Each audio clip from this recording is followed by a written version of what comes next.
10 most dangerous things people say about stocks. Here's a good one. If it's gone down this much already, you can't go any lower. I remember when Polaroid went from 140 to about 107. People said, if you ever get Polaroid under 100, you got to buy it. You just back up the truck, buy the stock. Stock you get to 110, then rally, fall 103, you go 112, go 105. They said, gets under 100, buy Polaroid. Polaroid broke 100. People started buying it, and within 9 months, the stock was 18. No one's ever gone bankrupt without any debt. There's a corollary to that that's even more dangerous. Philip Morris sold for 12 cents in 1951, and then it goes to 60 cents in 1961. How much higher can this go? It's gone up fivefold. They missed the power of Marlboro. They missed there's 220 countries in the world. They missed the cash flow of the company. They missed everything. This stock was a 100-bagger after going up fivefold. But people sold it just saying, how much higher can it go? Just saying it can't go any higher. It's gone this much already. That's very dangerous, and don't use that one. And it's a very bad thing to do. Eventually, they always come back. Here's another one that sucks. That's a technical stock market term we just use only in the stock market. They don't have to come back, but they say eventually they always come back. Not true. Here's a great one. It's $3. How much can I lose? This is a great one. You see, get out. This is, I don't have a computer and I can't do high-level math, but just do this one. Let's say your neighbor buys $10,000 of a stock at 50, and the stock's now 3, and you put $25,000 in at 3. If it goes to 0, who loses the most? A lot of people cannot answer this question. If you put $1 billion in at 3, you can lose $1 billion.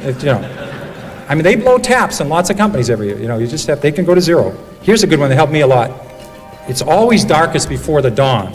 This business is terrible. It's awful.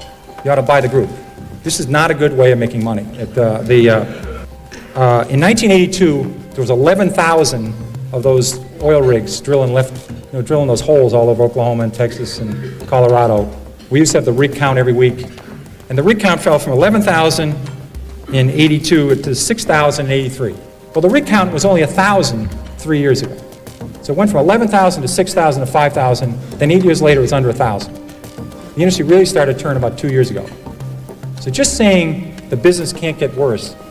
I was lucky enough, in addition to have the metals industry when I started Fidelity, I had the textile industry. These people have been through recessions, depressions, world wars. They've seen it all. There's a great expression in the textile industry. It's always darkest before pitch black. Now that's a good one to remember, because when business is terrible, it can get considerably terrible. It can get terrible to the power of 6. And when I rebound to 10, I'll sell. Here's a great rule.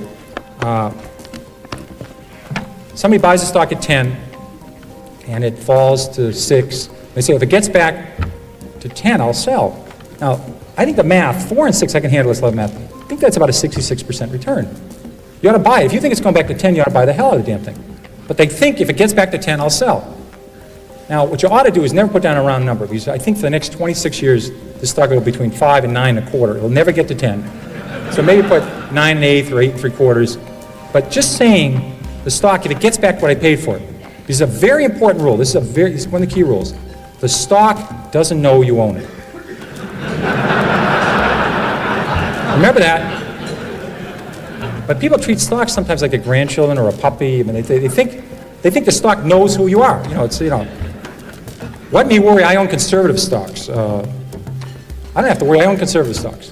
I remember when Con Ed fell 80%, then tripled. So just because you inherit some stock and it's so-called conservative, like Eastman Kodak fell 75%, IBM fell 75%, don't tell anybody you own a conservative stock. Companies are very dynamic. I don't buy that argument. Here's a very dangerous one. Look at all the money I've lost. I didn't buy it. In the 13 years I ran Magellan, I listed, I think about 200 stocks, A through L, on the New York Stock Exchange. They went up tenfold or more that I didn't own.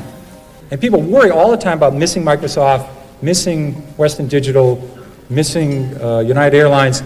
They spend all their time worrying about stocks they miss. You cannot lose money in a stock you don't own.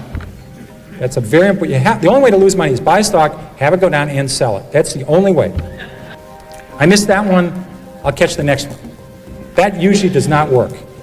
Buying the next of something usually doesn't work. It's very bad. It's like buying on dips. I think it's always better buy from dips. I always thought it was a better rule than buy on dips. You may have to explain this to some other people. This is another technical term. You may have to explain after hours what a dip is. Stock has gone up, I must be right. Stock has gone down, I must be wrong. I'm convinced that people do this all the time. They buy stock at 10, they buy a little bit of it, it goes to 13, they now say they don't know anything more about it than they knew when they bought at 10. They have no idea what this company does. It's gone to 13. Now they take a second mortgage in their house and buy it at 13. The best thing that could happen for us is to go directly from 10 to 4 for these folks. You know. It's going to go to 4 eventually, but it goes to 13 in the middle. They're convinced now, they bought 100 shares at 10, now they buy 20,000 at 13. And all the fact is the stock went from 10 to 13 is it went up. The average movement of a stock in the New York Stock Exchange this century, between its high and its low, has been 50%. The average stock in the New York Stock Exchange. So stocks go up and down a lot within a year. And to say this stock is going up means you're right doesn't mean a damn thing. Avoid long shots. These are the companies that, we have this very technical term for this called whisper stocks. You know, these are the stocks that are going to grow hair and make your kid have better spelling, but they're missing, they don't have any sales yet. You know, that's the missing element to the story. The story is sensational. There's no profits here, no sales yet, but my God, if this works, it's going to be the next Xerox, you know, and it's going to help Murr in space and everything. It's a very, very good deal. Now, this is not a long shot, this is a no shot. You have to separate these out. I've tried 30 of these. I have never broken even on a long shot. Never. I've made 25, 30 times my money on some stocks. I never thought about Sallie Mae or MBIA or Fannie Mae or some of the banks or Stop and Shop. I made 20 times the money, 30 times the money. I had no idea. I thought the stocks were going north. I had no idea. You look back 10 years later, you say, my God, I made a lot of money in this thing. The ones I went into thinking I could make 4 times my money, I've never broken even.